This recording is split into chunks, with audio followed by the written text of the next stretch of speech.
Imagine sitting with Henry Rosenthal in a dusty library, leafing through ancient manuscripts as if they were layers of rock. Each philosopher's idea is a fossil, an artifact buried deep in the strata of human thought. But here's the kicker: the moral questions they wrestle with aren't just history. They're the ones you can't shake today. Why? Because these philosophies aren't dusty relics, they're living dialogues about what it means to be human. What happens when philosophy becomes your unexpected ally in life's messiest moments?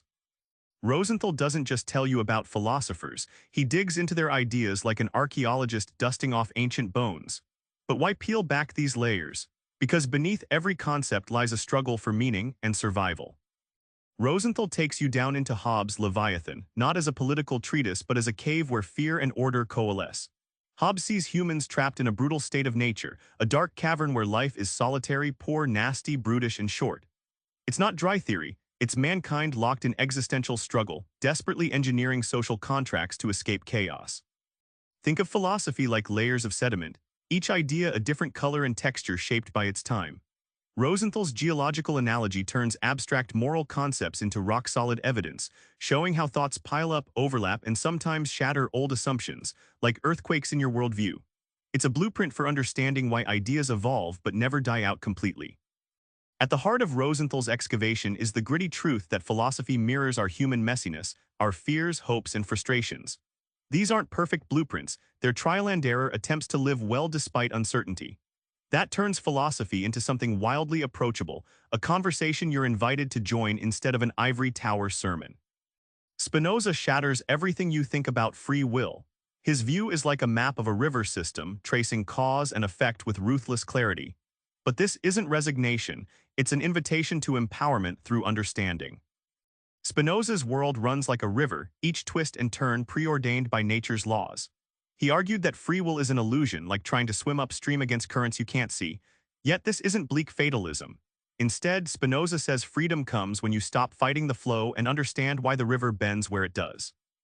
Picture yourself as that river, flowing inevitably but also powerfully, carving landscapes and shaping life. Your thoughts and emotions follow natural laws, not whims. The key: recognizing necessity transforms you, like a sailor reading tides to navigate rather than drown. Knowledge replaces fear, and freedom means acting with clear eyes within constraints. The payoff sounds surprisingly uplifting. Spinoza's true joy is active, born from embracing our place in nature's web. When you accept necessity and understand your passions rationally, you transform frustration into peace. Philosophy steps off the shelf and into a remedy for anxiety, a radical way to reclaim your emotional life. Rosenthal reminds us philosophy isn't just ancient debate, it's a lifeline when life's questions crash over you. What does it practically mean to wrestle with Hobbes and Spinoza in the middle of your messy, modern day? Rosenthal's editing reveals philosophy as a set of tools, not commandments. Faced with moral confusion or despair, you reach for these old ideas like a hammer or compass. Hobbes' vision protects you from chaos, Spinoza's insights help soothe emotional hurricanes. It's a personal workshop of meaning, making abstract worries feel less insurmountable. Instead of being crushed by life's paradoxes, philosophy teaches you how to flip frustration into agency. You start seeing your struggles as active problems to solve, like Spinoza's currents to ride instead of walls to bang your head against. This perspective shift turns overwhelm into empowerment, frustration into fuel for reflection and growth. The twist: Rosenthal shows the journey never ends. Philosophy offers living questions, not fixed answers. Each fresh problem forces you back to the text, back to your own thinking, reminding you that life's biggest mysteries don't vanish but transform. That's the consolation, knowing philosophy grows up alongside you, challenging and comforting in equal measure. That dusty library scene circles back, those ancient ideas are still unpacking your own anxieties and hopes. Philosophy isn't a museum, it's a living conversation you're part of, so next time life feels overwhelming, don't reach for escape.